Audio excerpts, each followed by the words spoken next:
Devemos andar por aquilo que... Não devemos andar por aquilo que vemos, mas sim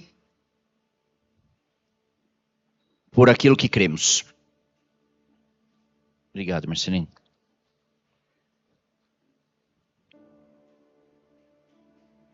E aí, a pergunta que não quer calar, né? O que nós temos visto? Nós temos que andar por aquilo que cremos, não por aquilo que vemos. Mas o que nós temos visto? A verdade é que nós, seres humanos, vemos as coisas de maneiras muito diferentes. Então, o que eu posso ver aqui, o Wagner vê diferente, o Robson vê diferente, a Larissa vê diferente, o Gélio vê diferente, o Ronaldo vê de outra forma. E se, de fato, a gente for andar por aquilo que nós estamos vendo, vai virar uma bagunça. Eu dei o exemplo... Ontem a gente estava aqui, não sei se todos sabem, eu acho que não deu para notar, eu acho que eu tirei a barba, não acho que não deu para perceber, né? Não deu para perceber, poucas. Eu fiquei tão, eu mudei tanto assim, Robson, que eu passo às vezes na frente do espelho e falo, nossa, quem é essa pessoa aqui em casa diferente? Mas já vou resolver isso, viu, senhor Manuel? Mas ontem a gente estava aqui na hora do ensaio, e daí a Paloma estava sentada aqui hoje, ela falou, nossa, você ficou mais novo, não sei o quê. Começou aquele comentário normal, né? E daí chegou o Alan tá aí, ó, não tá aqui de novo, né? Ele veio ontem, deve estar em alguma outra igreja. Daí comecei a brincar, ô Zezito, tira a barba também. Falei, não, eu não, se eu tirar depois vai demorar a nascer. E você? Ah, não, eu também não vou tirar não, né? Todo mundo de barba. Daí chegou o Alan, né? Que é o menino que ajuda a gente no louvor, aí no som. Daí ele tem só um pouquinho assim, uns 4 fios de barba aqui e um bigode de gato, futebol de salão, 4 de cada lado assim. Daí eu falei, e você, Alan? Falei, não, o trabalho que tá dando para tirar isso daqui, para nascer isso daqui. Eu falei, não, mas você passa alguma coisa, passa minoxidil. Não, já tô passando, por isso que nasceu. Daí a gente deu risada, e daí eu falei assim para ele, para você ver como são as coisas. Eu paguei várias sessões de laser para tirar a barba, e você tá pagando para nascer barba. As pessoas veem as coisas totalmente diferentes. Se a gente for discutir aqui, o Wagner gosta de verde, o Lucas gosta de azul, a Dani gosta de amarelo. Suelen, nossa, mas essa blusa azul, acho que se você tivesse com uma blusa vermelha ia ficar mais bonito. Ela pode falar, mas eu não gosto de vermelho, eu gosto de azul. A verdade é que cada um aqui enxerga de uma forma, enxerga de um jeito. Se a gente sair na rua para enxergar, olhar, andar as coisas, enxergar as coisas, a gente vai passar por uma casa e alguém vai falar, nossa, que casa bonita. Falar, eu não gostei não. É muito comum. Nossa, olha como ficou bonita essa cor, Gélio. Ah, não, eu prefiro mais assim. Nossa, como ficou bonita a igreja cinza. Ah, não, mas eu gostava mais quando era verde. Nossa, como ficou bonito o piso. Ah, não, mas eu gostava mais quando era bege. E se a gente for falar de carro, isso qualquer coisa que vocês imaginarem. Roupa, carro, time de futebol. Eu dei o exemplo, o Thiago estava aqui hoje sentado, falei do Corinthians, do Palmeiras. É assim, qualquer coisa que vocês imaginarem na cabeça de vocês. Se a gente for discutir, a gente vai... Ah, não, isso eu concordo, mas isso eu não concordo. Por quê? Porque cada um de nós aqui enxerga de uma forma. O que é bom para mim não é bom para o Robson, mas é bom para a Larissa, que não é bom para o Marcelino, que é bom para o Wagner, mas que não é bom para a Wanda. Mas uma coisa tem que ser absolutamente igual para todos nós. Para todos, independente do que seja. A nossa fé precisa ser única. E nós devemos andar pela fé e não por aquilo que vemos. E por quê? Porque se a gente for andar por aquilo que a gente vê, foi o exemplo que eu dei hoje cedo, provavelmente eu nem estaria aqui hoje. E se eu sair perguntando aqui, provavelmente metade da igreja também não estaria. Porque todo mundo tem um monte de problema. As coisas estão assim, né? De ponta cabeça. Mas o que é a fé? Certeza das coisas que... convicção das coisas que se espera, certeza das coisas que não se vê. É uma coisa assim. Nossa, mas como que eu vou ter certeza de uma coisa que não estou vendo? Bem-vindo. Cristianismo e fé. Nós temos que ter fé, porque senão a gente não vai conseguir crer que Jesus Cristo morreu na cruz do Calvário 2.000 anos atrás. Ele se entregou por nós aqui em 2025. E ele ressuscitou ao terceiro dia para que a gente pudesse se ajoelhar aqui e falar: Deus, me ajuda, porque amanhã eu vou ter um dia muito atribulado, um dia muito difícil no meu trabalho, eu preciso que o Senhor me ajude. Se a gente não tiver fé, a gente não consegue fazer essa oração. Porque é exatamente isso. Jesus Cristo veio para cumprir a lei e para deixar um negócio chamado graça. 2 semanas atrás, na semana passada eu falei sobre isso, mas o público é bem diferente. Eu estava vendo um vídeo e uma pessoa entrevistando um pastor. E ele pegou e falou assim: pastor, mas explica aí, como que faz para a pessoa entrar no céu? Ele falou: a pessoa para entrar no céu tem que ser perfeita. Não pode ter nenhum tipo de pecado. Tem que ser íntegro, reto, perfeito. Sem mancha, sem mácula, perfeito. Ele falou: você está falando então que para a pessoa ir para o céu, a pessoa não pode pecar mais? Sim. Mas como pode isso? A pessoa não peca? Mas você não peca? Eu falei: não, eu peco. Mas então você está falando que eu não estou entendendo. Ele falou: existe uma palavrinha chamada graça. Pela graça sois salvos.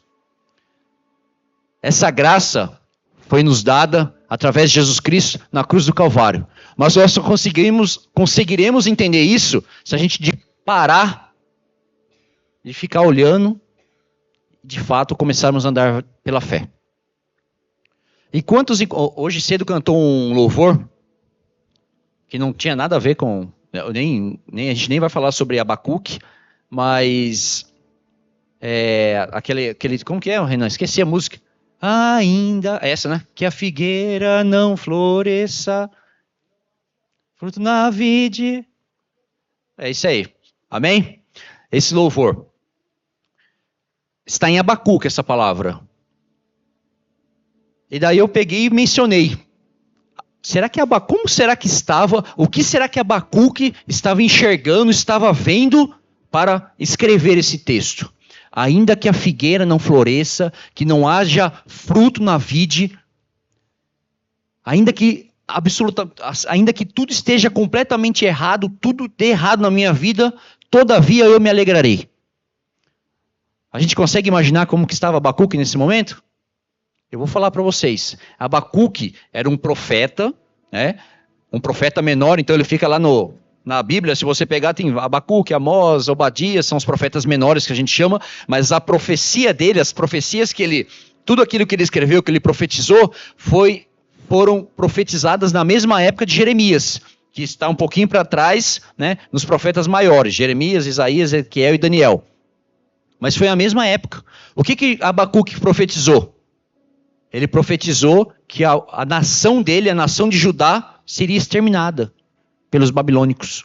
Estava sendo tomada, que as pessoas, os seus irmãos, seus conterrâneos seriam mortos ou escravos, que o seu rei seria morto, que a descendência seria morta, que eles seriam banidos da terra, se eles não se dobrassem a Deus. Naquele momento, o que estava acontecendo? A nação de Israel, que é basicamente o exemplo do que acontece na Bíblia toda, né?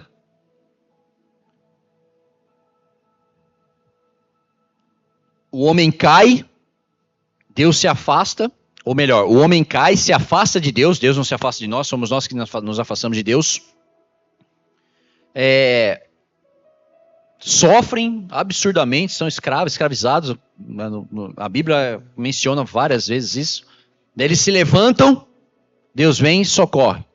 Eles se prostram novamente, se voltam para Deus. Passa mais um tempo, se contaminam com as finas iguarias do rei, se dobram a deuses estranhos e voltam a pecar, se afastam de Deus, vêm as outras nações. E é exatamente isso que Abacuque estava profetizando. Judá, assim como Jeremias, vocês vão ser, a nossa nação vai ser tomada. Vocês serão escravos na Babilônia. A ideia de Nabucodonosor é extinguir. Tanto que depois a língua acabou, porque se misturou e 70 anos de exílio, foram levados para outro lugar. Assim como Jeremias. Meu irmão pregou sobre isso lá na Cauã. Jeremias pregou na mesma época, pregava junto. Considerado o profeta chorão, porque as profecias que ele dava eram extremamente pesadas e ele sofreu absurdamente com isso. Mas Abacuque, quando escreveu isso, ainda que a figueira não floresça, que não haja fruto na vide, todavia eu me alegrarei. O que será que o que a gente pode imaginar que eles estavam enxergando? Você acha que eles estavam enxergando que, não, Deus é bom, Deus é amor? Não, ele estava vendo as pessoas sendo mortas do lado dele, eles estavam sendo escravizados e levados para uma terra distante que adoravam a outros deuses. O templo onde eles adoravam a Deus estava sendo destruído, foi destruído. E eles seriam levados para uma terra que servia a um Deus chamado Marduk. Era isso que ele estava escrevendo. Todavia, eu me alegrarei, independente do que aconteça. Sabe por quê? Porque já naquele momento, Abacuque, assim quanto tantos outros, estavam andando por aquilo que criam e não por aquilo que estavam vendo. E hoje nós aqui em 2025, temos que fazer a mesma coisa, irmãos. Não podemos nos ater a andar por aquilo que nós estamos vendo. Porque se eu sair perguntando aí para qualquer um, o que nós estamos vendo? Qual que é o futuro que nós estamos vendo? Sabe, eu gosto muito de mencionar que nós somos de passagem aqui, irmãos, peregrinos. Passagem, é passageiro. Mas nós devemos sempre estar ligados nisso. O peregrino é aquele que está de passagem. Passa, daqui a pouco já vai embora. E somos nós. Somos nós. Mas nós precisamos olhar com os olhos da fé. Porque se a gente for olhar para um homem, para outro homem, não. A minha referência na Manaim era o Wagner, mas o Wagner teve um dia que eu fui jogar bola com ele e ele brigou com o Gélio. Não, vou me afastar. Qualquer um que se fixe os olhos em homens, acaba caindo. Mas nós como cristãos, devemos fixar os nossos olhos em Cristo. Sempre. O autor e consumador da fé. Amém? Vamos abrir as nossas Bíblias num texto que está no Antigo Testamento. Números, capítulo 13.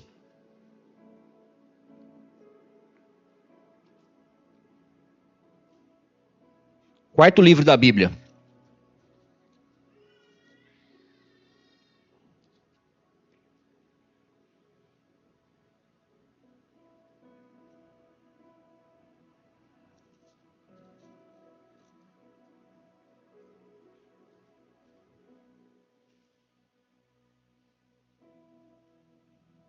Números, capítulo 13.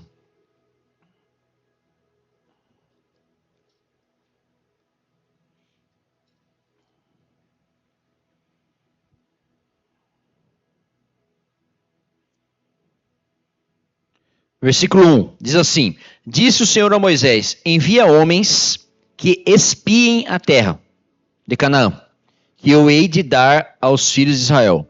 De cada tribo de seus pais enviareis um homem, sendo cada qual príncipe entre eles.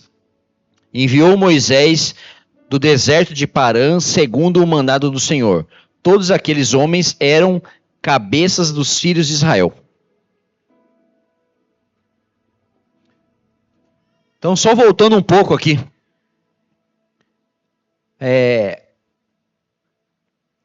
O povo de Israel estava cativo no Egito por 400 anos. Eles nasciam, cresciam e morriam escravos. As gerações já não sabiam o que era mais liberdade. Deus levanta um homem chamado Moisés. Todo um plano, nasceu lá, foi colocado no rio. Era um menino hebreu, foi criado dentro do palácio, tinha toda a sabedoria, uma pessoa inteligente. Deus levanta esse homem para livrar o povo da escravidão. E aí Deus, através da vida de Moisés, ele realiza os maiores milagres que nós temos na Bíblia. Nenhum homem realizou tantos milagres como Moisés. As 10 pragas, enfim, né? Morte dos primogênitos, todas as 10 pragas, aquilo que a gente aprende no cultinho e tal. Chega, liberta o povo, chega de frente para o mar, levanta o cajado, o mar se abre, eles passam no mar seco, atravessam, o exército do exército egípcio morre todo ali. Eles passam para o deserto. A gente está falando aqui de aproximadamente, a Bíblia fala de 600 mil homens, sem contar mulheres e crianças. Tem pessoas que falam que são 2 milhões, tem pessoas que falam que são 3 milhões, mas era uma nação inteira, então é muita gente. Moisés dirigindo essas pessoas. Eles estão no deserto, não tem comida, Deus começa a mandar comida dos céus, que é o maná, e a água brotava da pedra, da rocha. E eles estavam... Existem alguns estudos que mostram que essa caminhada entre sair do Egito e chegar na terra prometida, na terra de Canaã, era para ser durado entre 2 e 3 meses. Então eles estão ali, Deus fala para Moisés, Moisés, são as 12 tribos, eu quero que você pegue um príncipe de cada tribo e mande lá para espiar a terra. Para ver como que é. Se a terra é boa, como que está, se estão fortificados ou não, porque era uma terra que já havia sido habitada, né, por outros povos, porque ela ficou sem ninguém, então ela acabou sendo habitada por muitas outras nações. Então a gente precisa entender como está, se as nações são fortificadas, se tem muros, se são arraiais, como são os soldados, se são armados, se não são, se a terra é boa, se dá fruto, como estão os frutos. Preciso entender tudo isso. Então mande 12 homens lá para espiarem a terra, espiões mesmo. Tá? Vamos continuar aqui. Eu não vou ler tudo, tá bom? Mas recomendo que vocês leiam depois. Ó, a gente leu até o 3, eu vou pular no versículo 17. Capítulo 13, versículo 17. Enviou, pois, Moisés a espiar a terra de Canaã, e disse-lhes, subi a Negueb, penetrai nas montanhas, vede a terra que tal é, e o povo que nela habita, se é forte, fraco, se poucos ou muitos, e qual é a terra em que habita, se boa ou má, e que tais são as cidades em que habita, se em arraiais ou em fortalezas. Também qual é a terra, se fértil ou estéril, se nela há matas ou não. Tende ânimo e trazei do fruto da terra.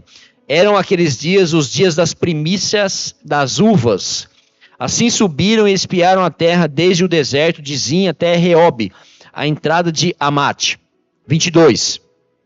E subiram pelo Negueb e vieram até Hebron. Estavam ali Aimã, Sesai e Talmai, filhos de Anak. Hebron foi edificada 7 anos antes de Zoan, no Egito. Depois vieram até o vale de Escol, e dali cortaram um ramo de uva, um ramo de vide com um cacho de uvas, o qual trouxeram 2 homens numa vara, como também romãs e figos. Esse lugar se chamou Vale Escol, por causa do cacho que ali cortaram os filhos de Israel. Ao cabo, 25, ao cabo de 40 dias voltaram de espiar a terra.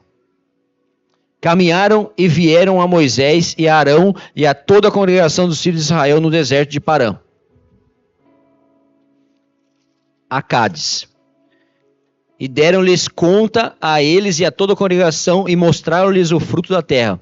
Relataram a Moisés e disseram, fomos à terra que nos enviasse, verdadeiramente mana leite e mel, esse é o fruto dela. O povo, porém, que habita nessa terra é poderoso e as cidades muito grandes e fortificadas.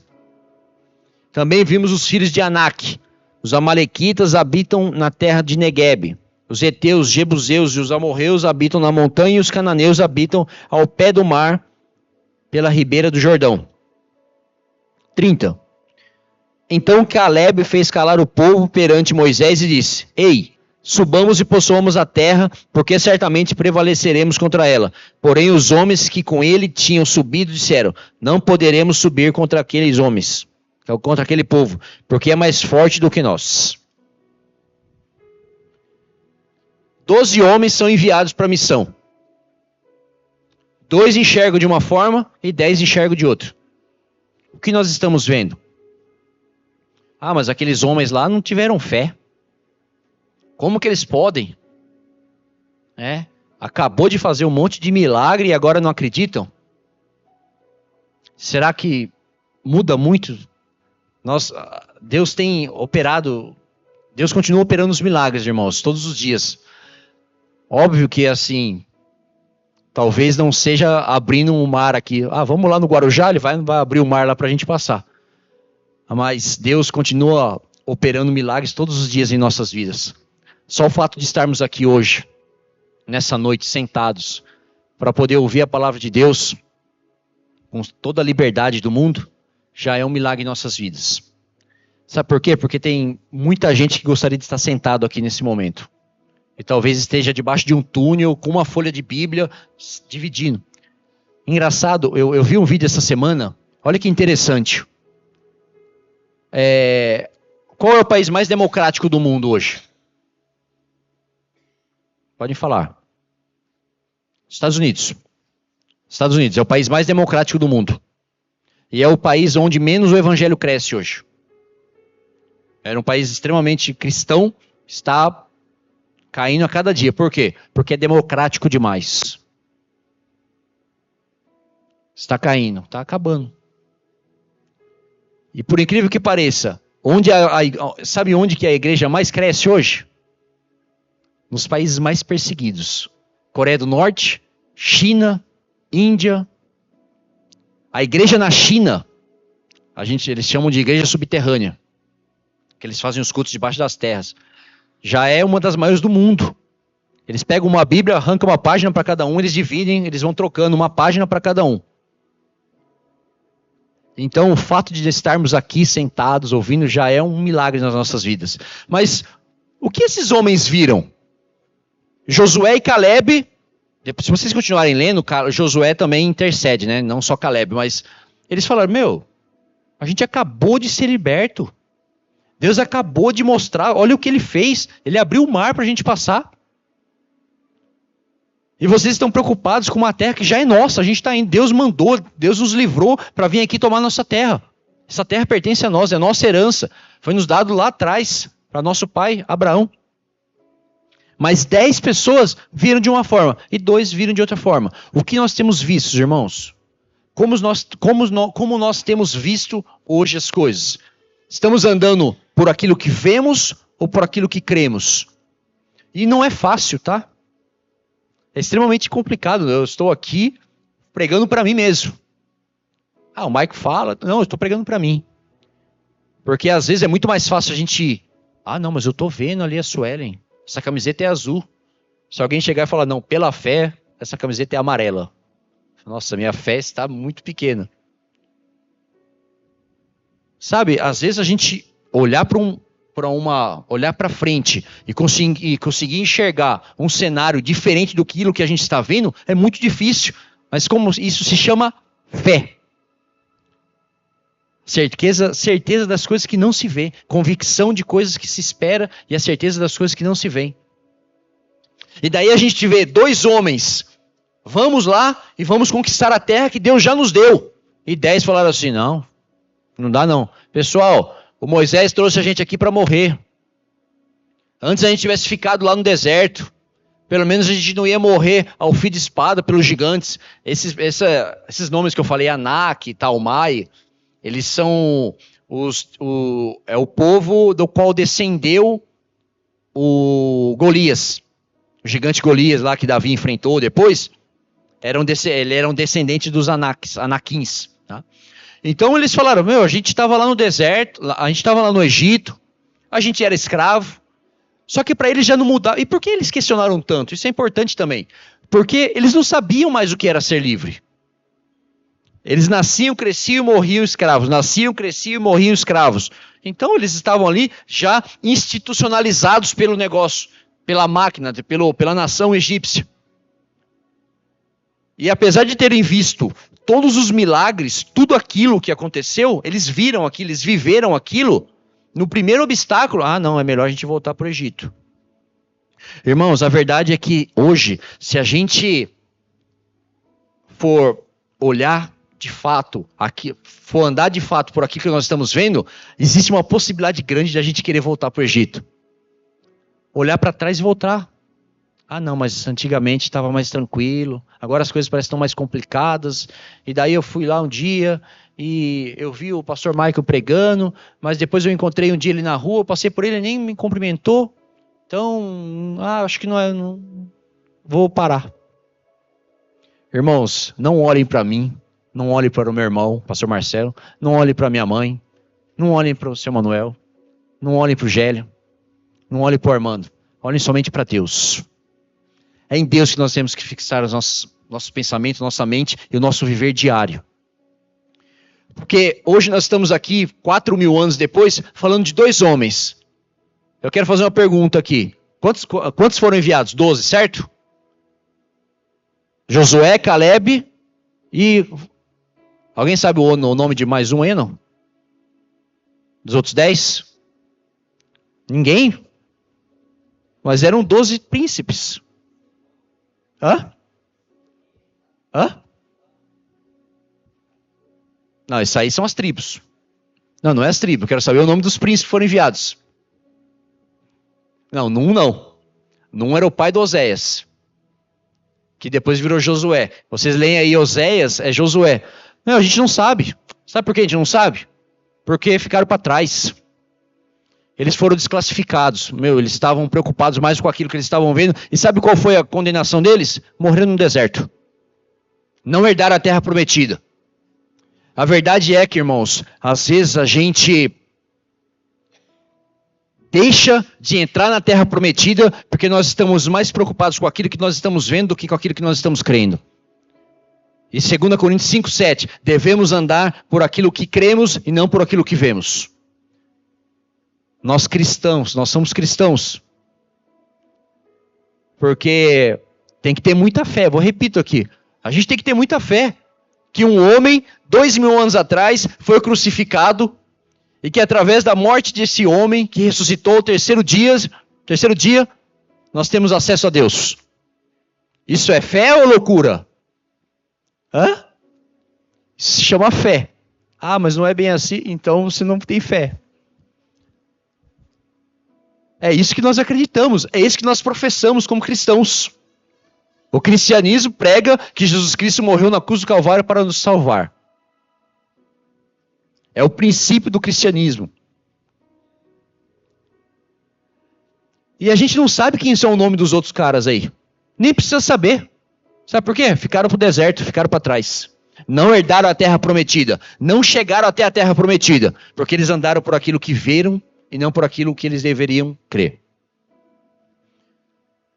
E sabe o que Deus fez? Quantos dias vocês ficaram lá? 40 dias. Ah, tá, então tá bom. Para cada dia que vocês ficaram lá espiando a terra, eu vou acrescentar 1 ano de vocês aqui no deserto.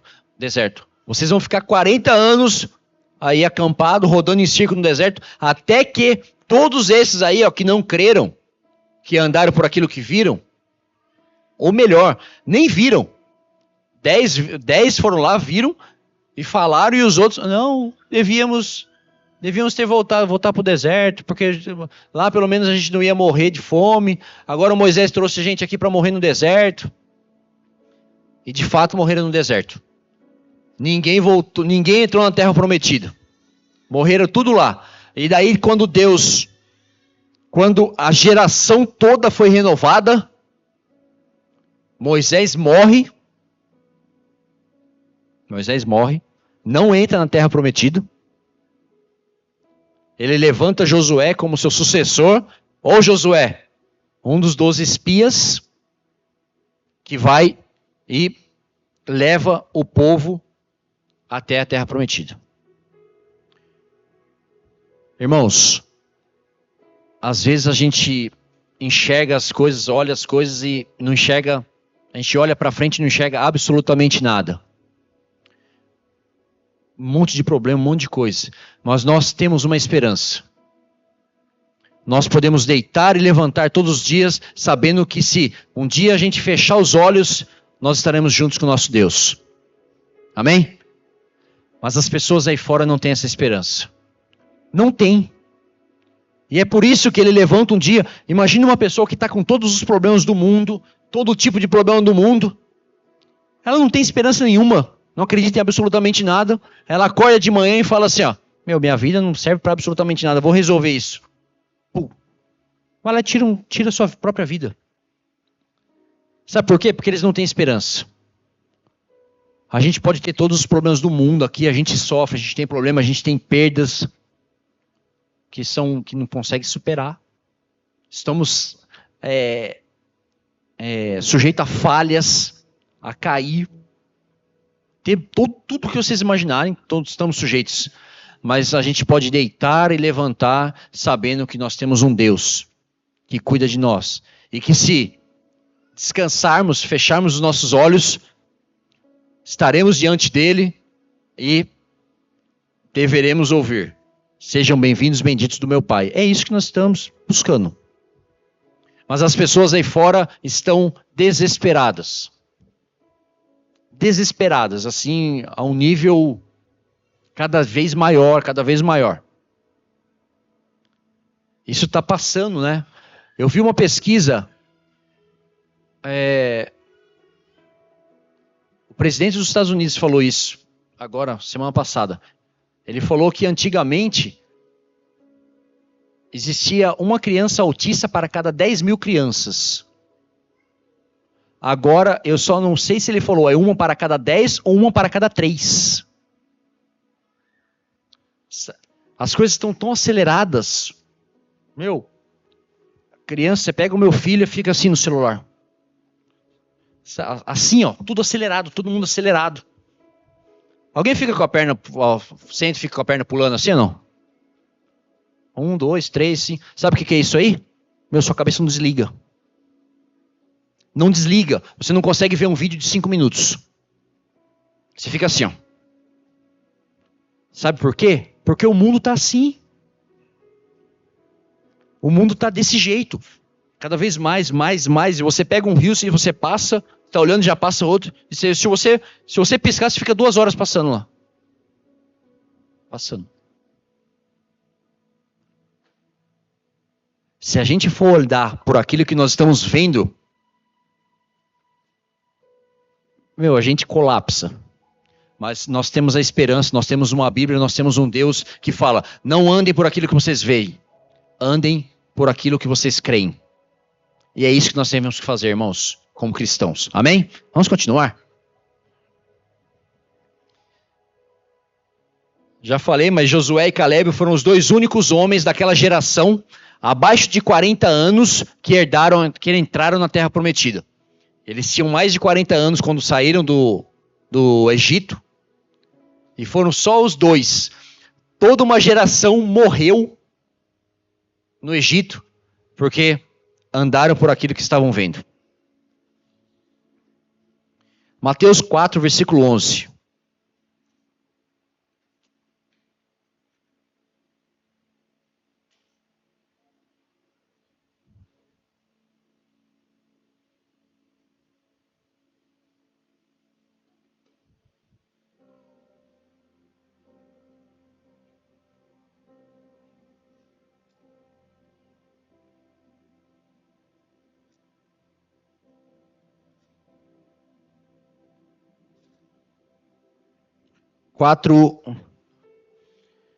Mateus 4, vamos no 12. Ouvindo, porém, Jesus que João fora preso, retirou-se para a Galiléia e, deixando Nazaré, foi morar em Cafarnaum, situada à beira do mar, nos confins de Zebulon e Naftali, para que se cumprisse o que fora dito por intermédio do profeta Isaías. Terra de Zebulon, terra de Naftali, caminho do mar, além do Jordão, Galiléia dos gentios.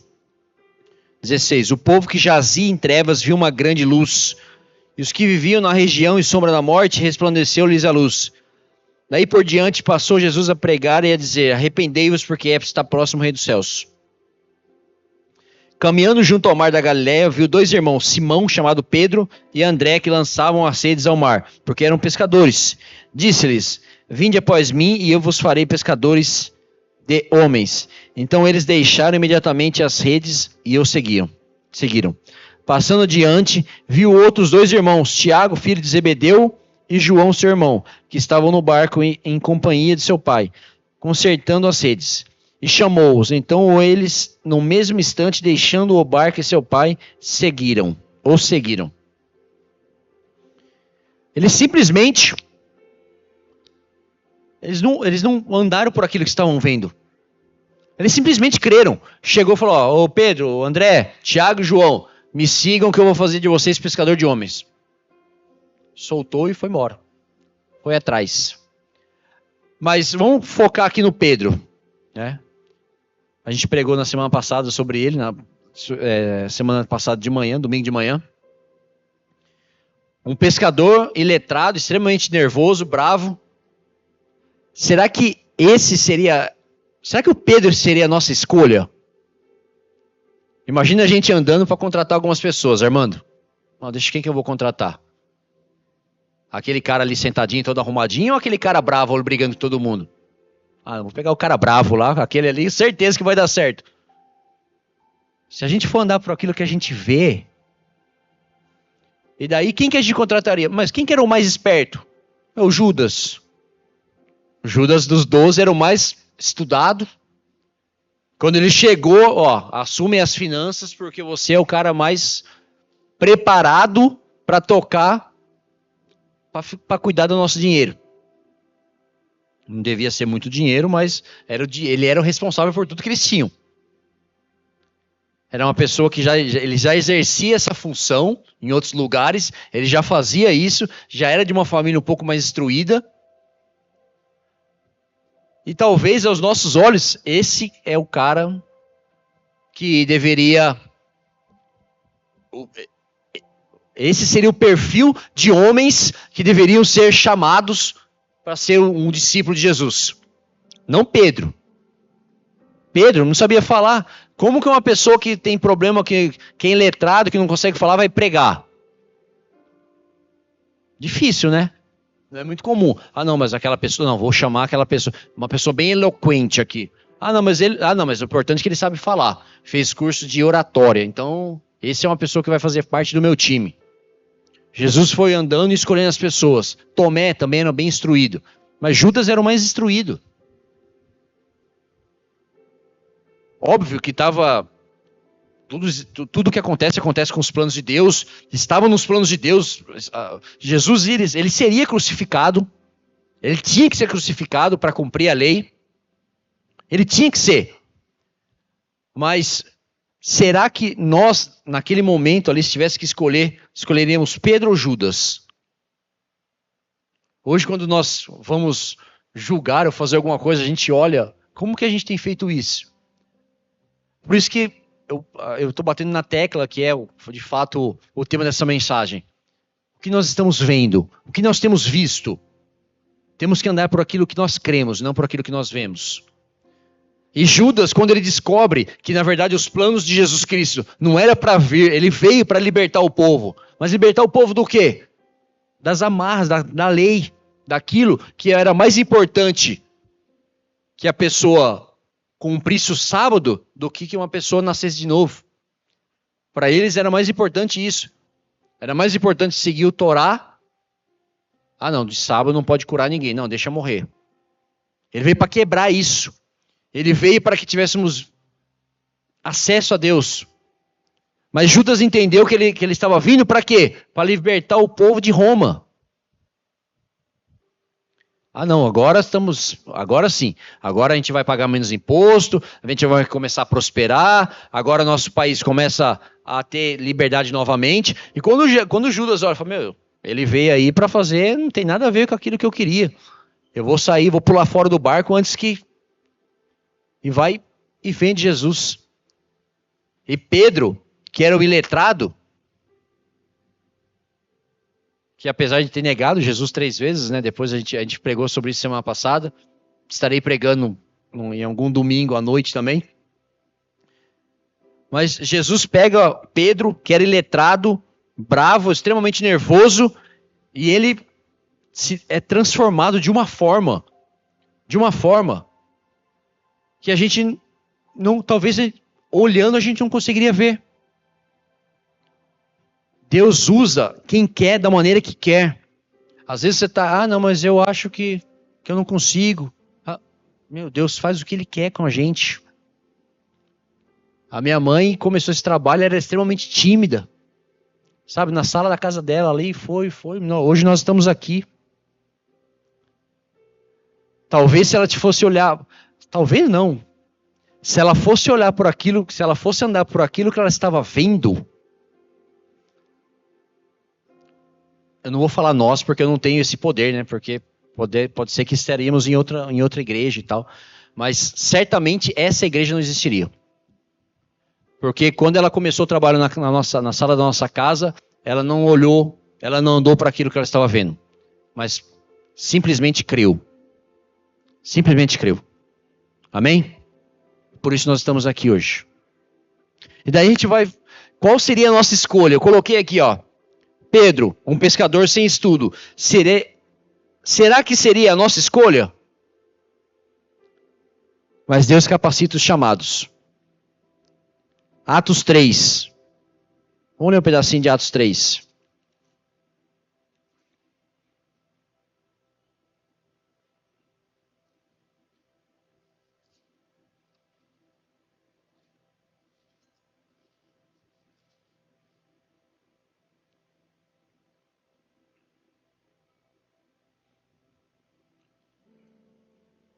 Atos 3. Ele está dividido em subtítulos, né? Então, no 1 ao 11 tem um subtítulo, depois do 12 tem outro subtítulo. Do primeiro subtítulo, a cura do paralítico, o milagre. Então, olha quem, o Pedro, que era o iletrado lá, o nervoso. 3:1. Pedro e João subiam ao templo para a oração da hora nona. Era levado um homem coxo de nascença, o qual punham diariamente à porta do templo chamada Formosa, para pedir esmola aos que entravam. Vendo ele a Pedro e João que iam entrar no templo, implorava que lhe dessem uma esmola. Pedro, fitando-o juntamente com João, disse: olhe para nós. Ele os olhava atentamente, esperando receber alguma coisa. Pedro, porém, lhe disse: não possuo nem prata e nem ouro, mas o que eu tenho, isso eu te dou. Em nome de Jesus Cristo, o Nazareno, anda. E tomando-o pela mão direita, o levantou. Imediatamente os seus pés e tornozelos se firmaram. Deu um salto, se pôs em pé, passou a andar e entrou com eles no templo, saltando e louvando a Deus. Viu todo o povo andar e louvar a Deus. Reconheceram ser ele o mesmo que esmolava, assentado à porta formosa do templo. E se encheram de admiração e assombro. Por isso que lhe acontecera. Apegando-se ele a Pedro e a João, todo o povo correu atônito para junto deles no pórtico chamado de Salomão. Então, aquele cara que também, talvez a gente olhasse, não daria absolutamente nada, 3 anos depois, estava curando uma pessoa. Daí, se vocês continuarem, só um pedacinho aqui, ó, vou ler só mais um pedaço. No versículo 12. À vista disto, Pedro se dirigiu ao povo, dizendo: israelitas, por que vos maravilhais disso? Por que fitai os olhos em nós, como se pelo nosso próprio poder ou piedade o tivéssemos feito andar? O Deus de Abraão, de Isaac, de Jacó, o Deus dos nossos pais, glorificou a seu servo Jesus, a quem vos traístes e negastes perante Pilatos, quando esse havia decidido soltá-lo. Vós, porém, negastes o santo e o justo e pedistes que condenassem um homem, que vos condenassem um homicida. Dessarte, matastes o autor da vida, a quem Deus ressuscitou dentre os mortos, do que nós somos testemunhos. Pela fé em o nome de Jesus é que esse mesmo nome fortaleceu, e é esse homem que agora vedes e reconheceis. Sim, a fé que vem por meio de Jesus deu a esse saúde perfeita na presença de todos vós. E se você continuar lendo aqui, Atos, é Pedro pregando e as pessoas se convertiam, 2.000 pessoas, 3.000 pessoas, ele eloquente falando, sabe? Então aquela pessoa que aos nossos olhos talvez não seria absolutamente nada, Jesus foi lá e olhou e falou: opa, esse aqui vai ser pescador de homens. E aquele que talvez a gente escolhesse, foi a pessoa que se desclassificou. Então, irmãos, devemos andar por aquilo que nós cremos. Se a gente for andar por aquilo que a gente vê, talvez a gente não entre na terra prometida. Talvez a gente não alcance o que Pedro alcançou. Talvez a gente perca uma oportunidade de pregar o evangelho, de fazer a diferença, de fazer de fato aquilo que nós temos que fazer, que é propagar o evangelho.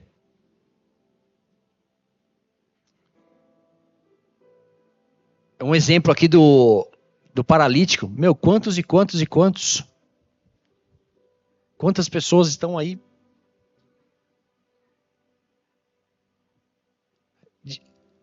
E tem outros e outros exemplos. Daí, assim, eu comecei a pensar nos homens da Bíblia. Qualquer um aí, cita um homem aí que vocês acham importante da Bíblia.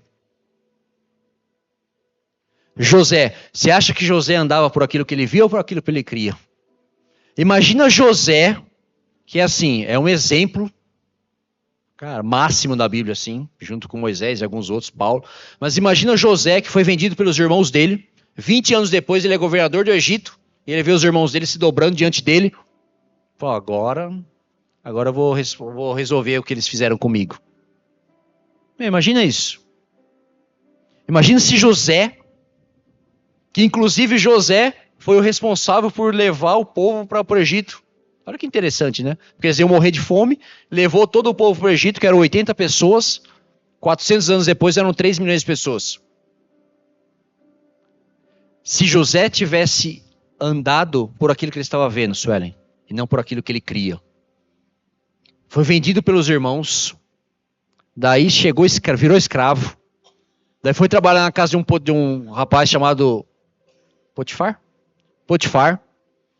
Conseguiu arrumar, melhorou, as coisas melhoraram para ele estava administrando a casa, foi injustiçado pela mulher, foi preso injustamente, ficou não sei quanto tempo preso, decifrou o sonho lá do padeiro e do copeiro, lembra de mim lá, esqueceram dele lá de novo, ficou mais um tempo preso, até que alguém, teve um jovem hebreu que decifrou meu sonho lá atrás, né? Onde que ele está? Está preso, não sei nem se deve estar vivo ainda, mas ele decifrou, traz ele lá para mim. Vamos ver. Daí chega o José, diante do governador, do faraó. Eu não sei se está, mas a gente vê nos filmes, né? Ele chega diante do faraó. Você não vai se dobrar? Não. Se dobra, você tem que se dobrar. Falando, não me dobra nenhum homem, só me dobra diante de Deus. Você acha que um homem desse andava pela aquilo que via? E daí tem outros milhões de exemplos. Isaías, Jeremias, Daniel, Ezequiel, Abacuque, Paulo, Pedro. Pedro fez tudo isso. Nós estamos aqui hoje por causa desses homens, irmãos. A Bíblia chegou até nós aqui por causa desses homens. Sabe por quê? Porque eles não olharam circunstâncias. Quando jogava um cristão no Coliseu para ser morto, levantava 5. Jogava mais 5, levantava 20. Jogava 20, levantava mais 100. E assim, foi multiplicando até chegar aqui. E hoje nós estamos aqui falando deles. E Pedro pregou, propagou o evangelho, e daí foi condenado à morte. Pedro, você vai ser condenado, foi condenado à morte de cruz. Terrível, né? Morte de crucificação, terrível, que era feito pelos romanos. Falou, pode me crucificar, mas de cabeça para baixo, porque eu não sou digno de morrer da maneira que Jesus Cristo morreu. Então me crucifica de cabeça para baixo. Você acha que um homem desse olhava, andava para aquilo que via? Paulo, basicamente todos os livros que ele escreveu 60% do Novo Testamento foi escrito por Paulo, preso, numa cadeia. A gente já trouxe alguns vídeos aqui, né, do meu irmão quando foi na Itália, o Davi também mostrou pra gente os vídeos, aquele buraco lá embaixo, frio, e ele escrevendo. Irmão de Coríntios, assim, a igreja de Éfeso, Colossenses, Tessalonicenses, faz isso, faz aquilo. Irmãos, às vezes pode parecer assim, impossível, o mar está na nossa frente, sem saída para um lado, sem saída para o outro. Mas tem aquele louvor Rompendo em Fé, né? Que eu gosto muito. Diz que se você estiver diante do mar e o mar não se abrir, Deus fará você andar por cima dos mares, por cima das águas.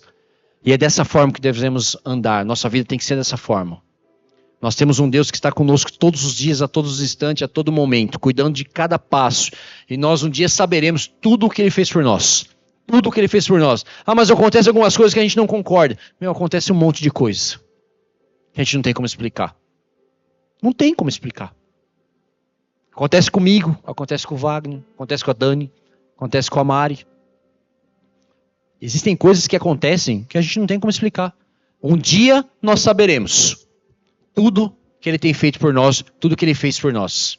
Até lá, que andemos por fé, sem se espelhar em um, em outro, em homens ou mulheres falhos, sujeitos a falhas, mas olhar para a palavra de Deus e para nosso Deus, autor e consumador da fé, Jesus Cristo. Amém?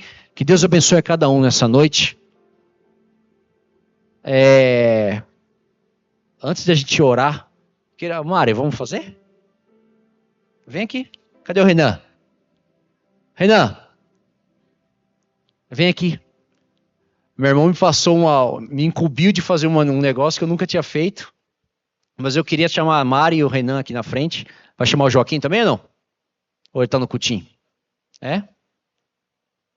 Vem aqui os dois. Quanto tempo de casado? 10 anos de casados.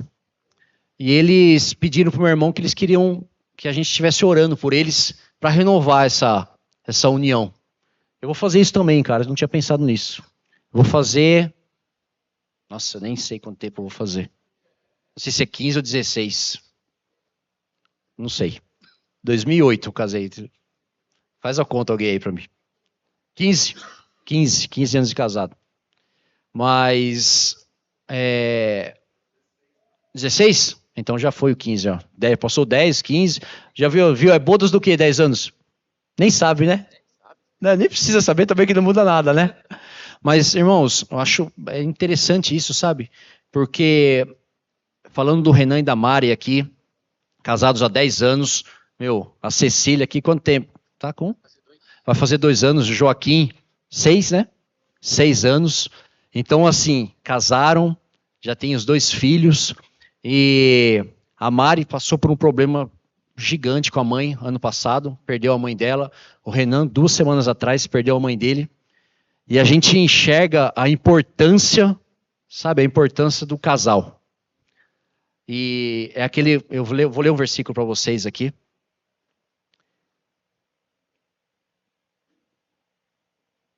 Que está em Eclesiastes 4:12.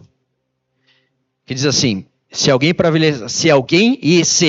prevalecer contra um, os 2 resistirão. E o cordão de 3 dobras não se quebra tão depressa. Então, os 2 juntos e o cordão de 3 dobras, que é Deus.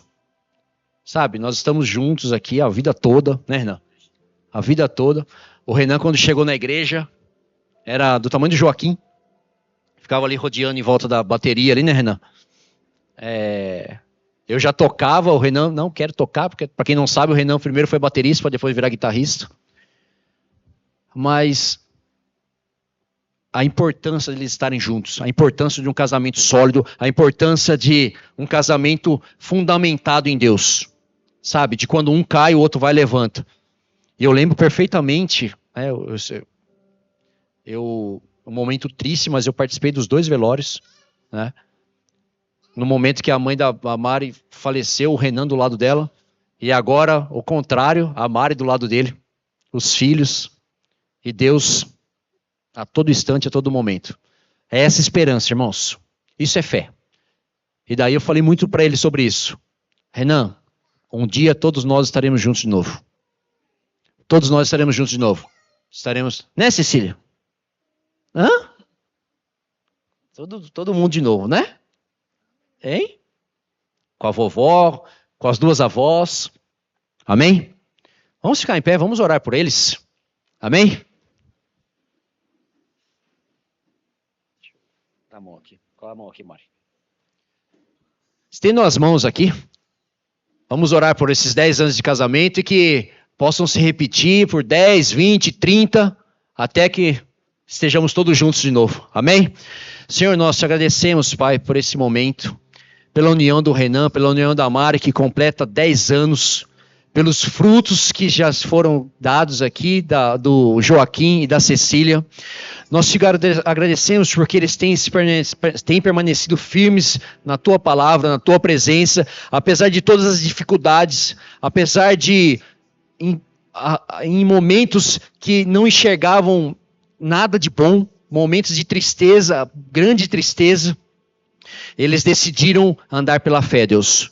Que o Senhor realmente possa continuar sustentando a vida do Renan, continuar sustentando a vida da Mari, para que eles possam criar a Cecília e o Joaquim nos seus caminhos, para que eles possam ser colunas em suas casas, em seus lares, a Mari junto com o seu irmão, com a sua família, o Renan junto com a sua família, com o seu irmão, com o seu pai, mas que eles possam permanecer juntos, Pai, e em todo instante, quando um cair, o outro levanta e assim sucessivamente, mas em todo instante, a cada momento, que o cordão de 3 dobras, Deus possa estar junto com eles, ou melhor, que eles possam estar juntos com Deus, porque sabemos que Deus estará junto com eles até o fim, Pai.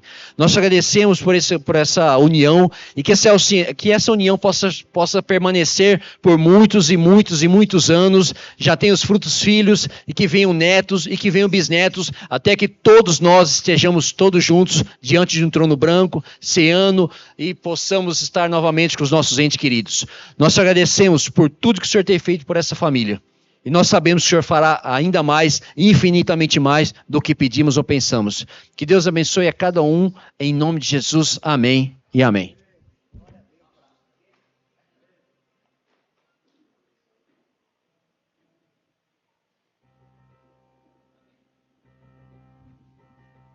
Já casou, já, não vai casar de novo, não. Vamos orar, só o pessoal do louvor já pode se posicionar. Só uma oração finalizando a mensagem. Deus, nós te agradecemos por esse momento. Te agradecemos porque o Senhor realmente faz infinitamente mais do que pedimos ou pensamos, mesmo nos momentos que nós não conseguimos enxergar. O Senhor tem feito mais do que pensamos, Pai. Nós sabemos que um dia saberemos tudo que o Senhor tem feito por nós, mas eu te peço, Deus, que o Senhor esteja nos dando força para que possamos dar pela fé. Apesar de dificuldade, tudo que passamos aqui, apesar de todas as perdas, todo o sofrimento, tudo que venhamos a passar, mas que o Senhor esteja conosco, Pai. E que o Senhor nunca permita que nos afastemos de Ti.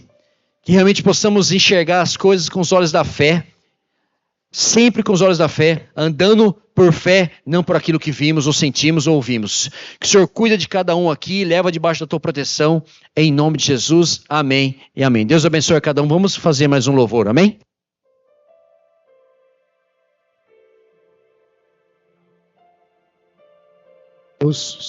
Amém, amém.